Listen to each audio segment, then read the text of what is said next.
ఐదో గర్భమనందు మన వేడి కొండల స్వామి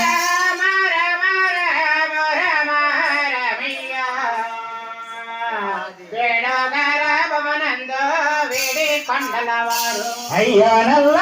నల్లవారు నమలాన స్వామి మన అందరికీ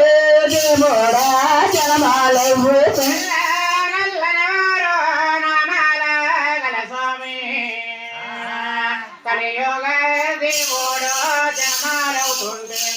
ఈ ఒక భగవంతుడు జలమాలవుతుంటే ఇక్కడ ఎలాగున్నాదా ఎలా ఉంది ఒల్లూరు అంత ఎలా ఉంది అయ్యో విండి కరాలు తిరుగుతా ఉన్నాయా